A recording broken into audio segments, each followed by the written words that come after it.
we got together. She had gotten divorced, and about a year ago we started dating, and a week ago we got married. So it was a big circle, and when we got together it was like we had never been apart. It's like we started right from where we left off. It was a great feeling, and you know, it's... Did you think about her in those 30 years? You know what, I did, and it's funny because, yeah, I was married, and during that time most of the time I was happily married, but you know, you hear a song, and I always relate back to past life when I hear certain songs. And every time I hear a song, a particular song, matter of fact, it happened to be a Moody blues song, in your wildest dreams, I would always think about her. And it's funny, when we started talking, she said the same thing. She had the exact same song she related to me over. And yes, during times like that, I would think about her, wondering what she was doing, wondering if she was happy. And of course, she was happy too, but you know, life is short, and things happen in people's lives, and here we are back together, hopefully to end our lives together, the way we had planned to, or the way I had planned to in the beginning. So it's great. It's great to be in this position, and right now we're happy and looking forward to retiring shortly down the road. And how did you reconnect again? Like, how did you meet after 30 years? You met her. Did you meet her in New Jersey again? Yeah, I met her in New Jersey. I was living in South Jersey at the time. She was living in North Jersey, and of course, after she contacted me via email, we got together and dated a couple of times, and started seeing each other. And eventually, she decided, well, why don't you come on, move up to North Jersey and move in? And I did, and shortly after that, we got married. And are you moving into a big house with the kids? Is that all the kids, or they're going off to college? Well, actually, the two boys were here together when I first moved in, and we have a great rapport. I told them, I'm not your father. I'm not going to treat you like a father. You have a father, and I'm going to be your friend. And I'm that, and they like that relationship, and it's worked out quite well. Elena has met my children, and they like her, and so far everybody is in harmony together.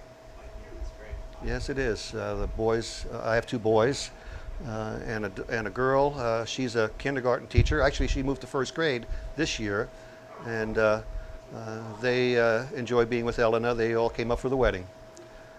And that's one big happy family, although we're split apart right now. Joe just started college last week, so this is the first week for him being out of the house. But he's a good kid. They're both good kids, and like I say, we do get along well. And it's a big deal when you reconnect with somebody and they're divorced. It was a thought went past me, and of course Ella as well. So it's like a new beginning. it's a new beginning. Exactly correct.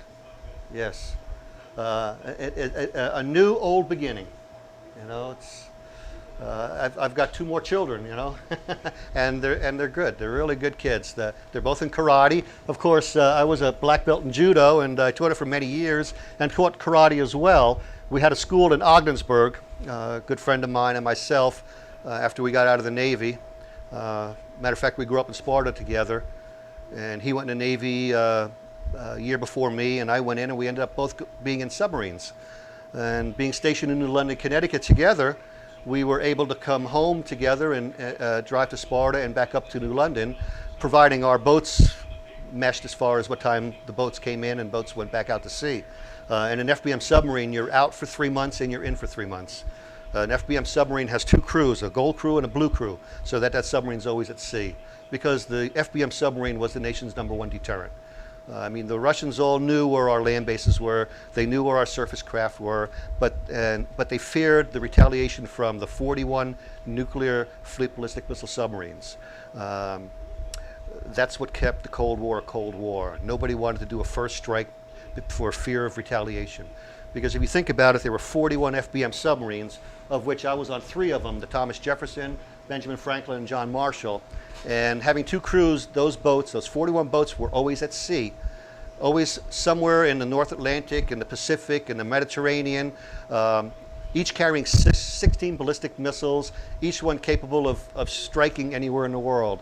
And of course, all of our missiles were predestined for nut and bolt factories in Russia. And the objective for the American military was to wipe out the ability for anybody to rebuild. So that's how war would have gone had we ever gone to war. Hopefully that will never happen, but because of that, it was the nation's #1 deterrent, the FBM submarine. Can you explain how you proposed to Elena, like this time? Yeah, as a matter of fact, what we did was we decided to spend a long weekend in Florida, and we went to Indian Rocks Beach, which is located outside of Tampa. It's a place I would go once in a while on business, so I knew this particular hotel.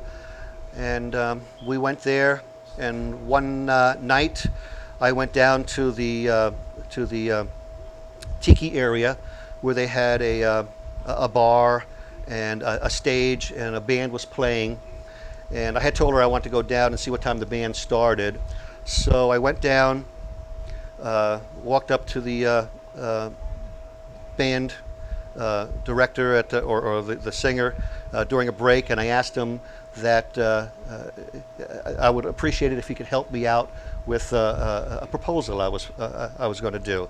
And he said, sure. I said, well, look, when I come down here, I'll give you a wave of my hand, and you just say there's an individual out in the crowd, a good friend of yours, by the way, and tell him that he wants to come up and say something to the crowd.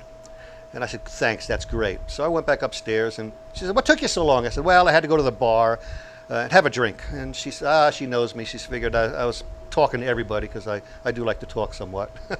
But anyway, so we went down, and the band started playing, and I gave the hand sign, and he broke in and said that there's a friend of his out in the audience that would like to come up and say something. So I went up there, and